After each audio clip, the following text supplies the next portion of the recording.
Overhaul. What you need, Henry, the Fat Controller told him, is an overhaul. Yes, sir, agreed Henry. Does that mean I've got to go away to crew again, sir? The Fat Controller laughed. Not this time, he said. You won't believe this, Henry, but nowadays the people at crew couldn't do the work you need. Henry stared, and the Fat Controller laughed again. Don't worry, he said. We can do everything at my works. All I have to do is get you there. If James takes the express tomorrow, went on the Fat Controller, we can couple you in front. Do what you can to help, and you can go to the works in style. Henry told James that night. Help me, James snorted. I don't need help. I can pull the express by myself, thank you. Overhaul indeed. 2 engines on 1 train is an overhaul, if you ask me.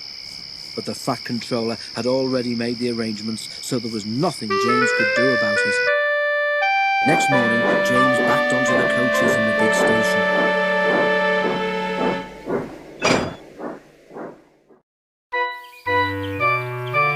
Henry followed and was coupled in front.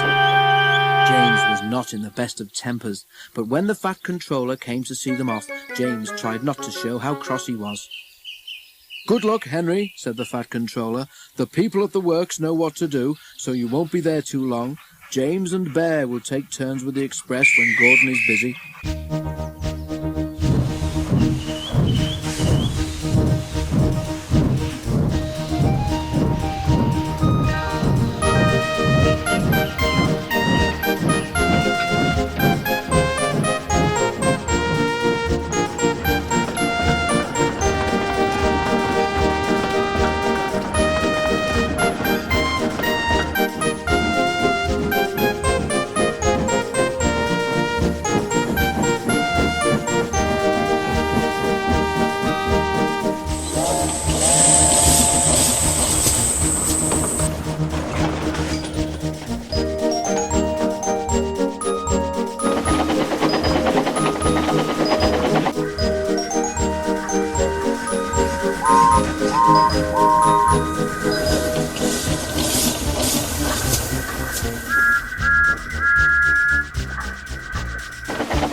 The express only stops once before it reaches the other railway, and that is at the York station.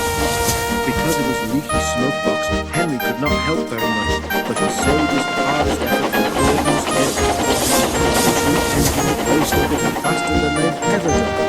When they reached the top, James was feeling better. That was fun, he said. We might even be early at the workstation. We shall need extra time to uncouple you anyway. James spoke too soon. They had just crossed the viaduct when Henry felt something wrong with one of his wheels. Something's wobbling, he told his driver. Just then they both heard a cracking noise. Ouch! exclaimed Henry. Whatever it is, I think it's broken. They were passing the station. Something hit the platform and a brick flew past Henry's cab. It bounced off James's boiler and disappeared. Ow! exclaimed James. Henry might need mending, but he needn't throw his broken bits at me. Just then, James and his driver heard Henry whisper to warn them that he wanted to stop. More bits and pieces flashed by, and some into the carriages.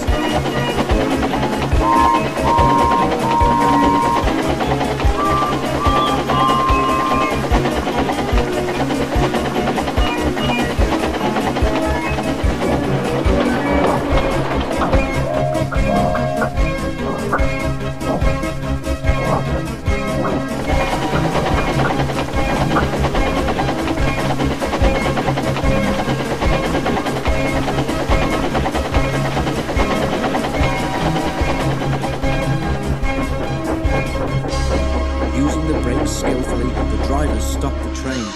Then, while the guard made sure that the train was protected behind, James's driver went to see if any passengers had been hurt by the flying debris. No one had, but one of the carriage windows was broken. Henry's crew inspected his wheel. The trouble was not hard to find. Your wheel has a steel rim called a tyre, Henry's fireman told him. It has broken and come off. It's a miracle it didn't do more damage.